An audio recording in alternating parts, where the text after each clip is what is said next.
chat on News Dan Murillo and News Channel 10-2. My name is Alan Robertson.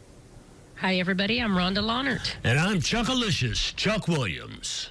Absolutely. Happy Wednesday, one and all. And of course, it is a Wednesday, so it would be remiss if we did not bring in very much a godsend in a lot of different ways. Mr. Jody Holland joining us right now. Jody, how are we doing today, sir?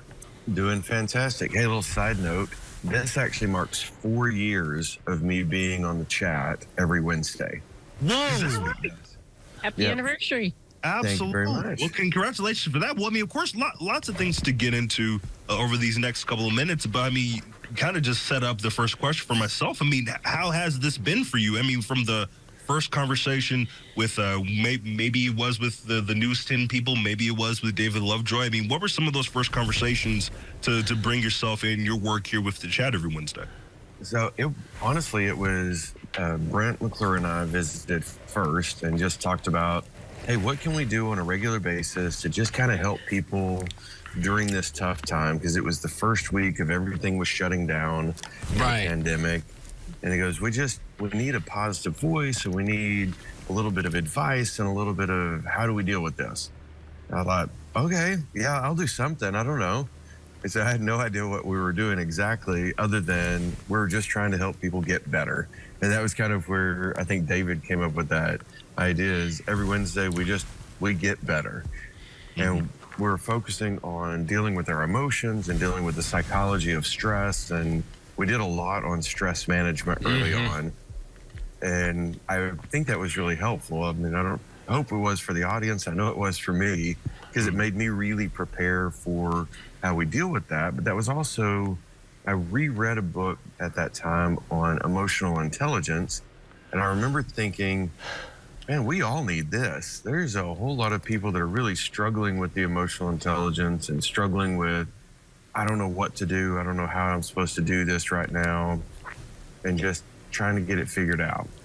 Now, Jody, you know, we talk about emotional intelligence, and for me, that's like two different ballparks. Like, your emotions, they don't really require a whole lot of cerebralness, etc.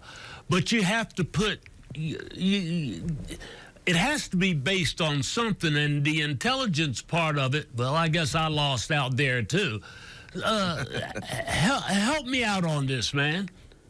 So it's interesting the way that the brain works, because everything feeds in through your senses. And so you have all these different cortices, your visual cortex, your auditory cortex, all that kind of stuff. And then it runs with electrical impulses through the limbic center of the brain, which is where your emotions are. Then it gets to the prefrontal cortex, where your logic is. So when you say it doesn't take a lot of intelligence or brain power, it actually takes a massive amount. Because the reality is, it's going to hit the emotions, and then we're going to determine what we're going to do with it. And a lot of people, once they get it into that part of the brain that's supposed to be logical, because there's been such a strong impulse in the emotion, we exaggerate things. And we make it so much worse than it has to be. And I teach in business that you can control your emotions, and you're supposed to be able to control your emotions. Humans are the only animal that really has that capacity to truly override their emotions. Every other animal, it is the emotion controlling them. And so it's fear that might override their desire to do something that might be negative, because they're more afraid of who their master is, like say you're training a dog, and anything else. For us, though, there's 4 basic pieces that tie into this that make our life worse instead of better.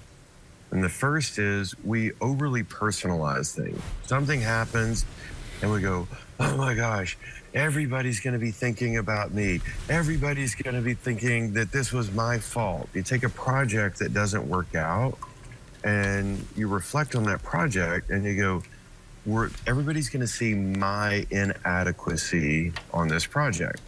We're thinking about what everybody's thinking about, and we're thinking about it way too much.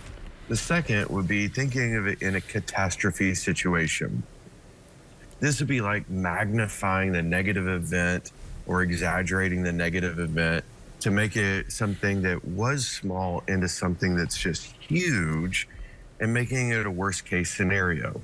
I'm going to get fired. Everybody's going to hate me. You know, this is really unnecessary stress. If something goes wrong, if you shift it a little bit and go, well, I'm still here. So far, I've survived 100% of my bad days. Then you can lower it instead of making it worse. And on the personalization, instead of just blaming yourself, ask, well, what was outside of my control on this? There are things that we're not in control of in this world. A lot of times it's the outside catalyst or the outside circumstance. Right. During the pandemic, for example, I wasn't in control of the global pandemic. I didn't start the virus. I didn't have anything to do with it. So I could be all mad about it, or I could go, okay, I'm in this situation. Now what do I do about it? Mm-hmm. I didn't create the situation, but I get to create my next move. And that's, I think a lot of times that one piece of, I didn't create this, but I get to create my next move, that takes you from powerless to powerful. And we want to be empowered, and we want to have the option of doing what we can do. But we have to understand, even if you didn't create it, you still get to do something about it.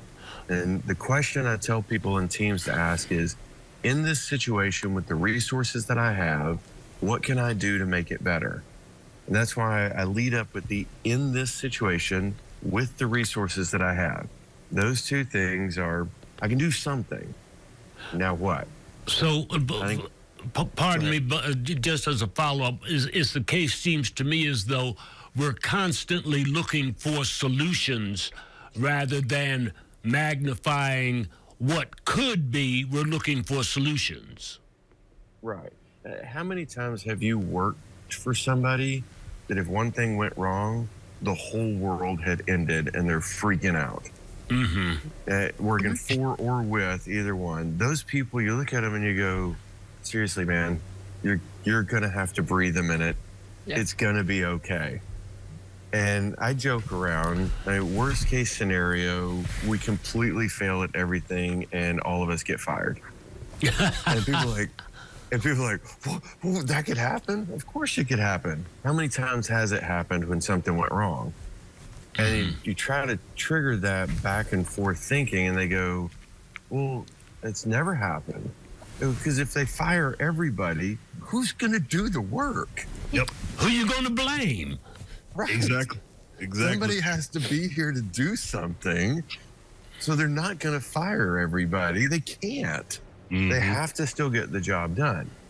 The worst case scenario, what's interesting about that is that, you know, making it a catastrophe, that second thing I was talking about, what are they really going to do?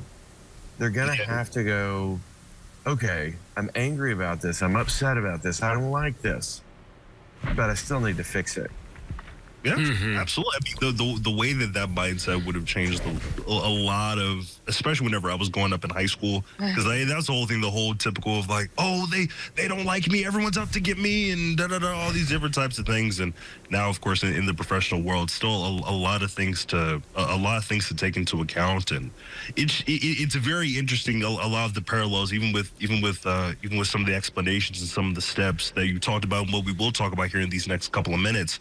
I just immediately applied to how I've moved as a professional, I suppose, now in my 20s, especially, you know, getting into this particular space as well. It's a huge mindset thing.